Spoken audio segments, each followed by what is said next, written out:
Welcome to Helenlove Folktale, home of African stories. She was promised to a prince, but fell in love with a poor hunter. Umuaka village sat quietly between thick forests and long streams. Life moved slowly there. People woke with the sun, walked the land, hunted in the forest, and returned home before nightfall. Tradition ruled their lives, and no one dared break it. At the center of the village stood the king's compound, built with red earth and tall pillars. King Mofa ruled Umuaka with authority. His voice was firm. His decisions were final. He had only one child, Princess Amara. She was the pride of the kingdom. Gentle in speech, calm in nature. She listened more than she spoke. The elders often said she carried wisdom beyond her age. From the day she was born, her path was decided. She was promised to Prince Obikwe of Isioma village. The marriage would bring peace, land, and wealth. To King Mofa, it was destiny. To Amara, it was a heavy silence she carried in her heart.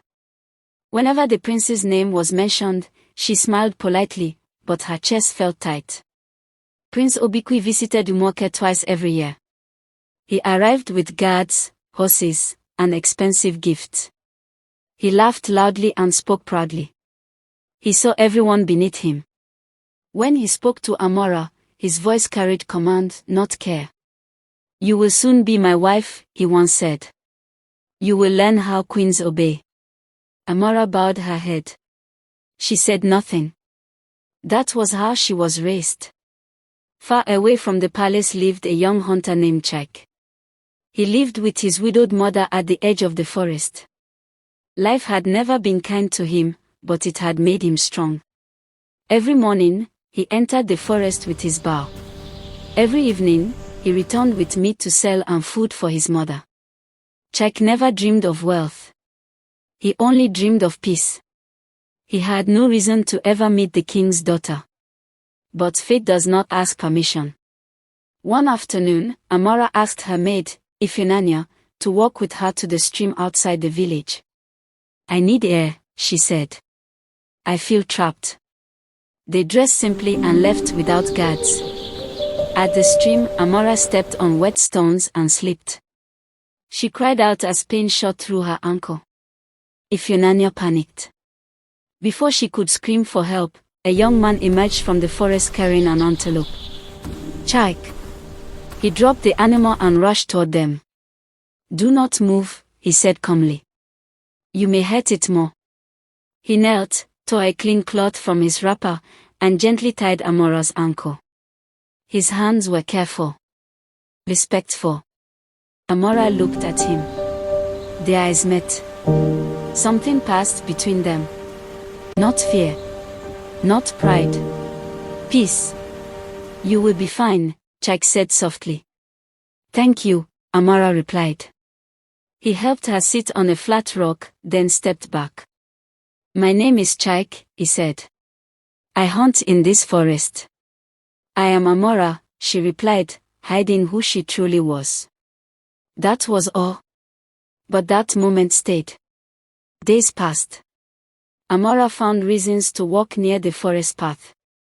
Sometimes she saw Chike. Sometimes she didn't. When she did, they talked. About hunting. About village life. About simple things. Chike never asked who she was. Amara never told him. Their words were few, but their hearts were loud. One evening, rain poured heavily. Amara ran to Chike's small hut near the forest. "You should not be here," he said. "You will catch cold." "I wanted to see you," she replied. Silence filled the hut.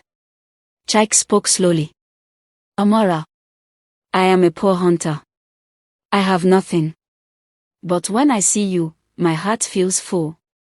I do not understand it." Amara stepped closer. "I am promised to a prince. But my heart does not know him. It knows you." Chike shook his head. "This love is dangerous." "I know," she said. "But it is real." They began to meet in secret. At dawn. At dusk. Never too long. Their love grew quietly. But secrets do not live forever. One day, a palace guard followed Amora. He saw her enter the forest. He saw Chike hold her hand. That night, King Nofa summoned his daughter. "Who is the hunter?" he asked. Amora did not lie. "I love him," she said, her voice shaking but firm. The king's face hardened. Love does not protect a kingdom. Chike was brought before the king. "Do you deny loving my daughter?" King Nofa asked. "No," Chike replied. "I love her with a clean heart." "You are blind," the king said. "Leave this village by sunrise." Amora begged. The king refused.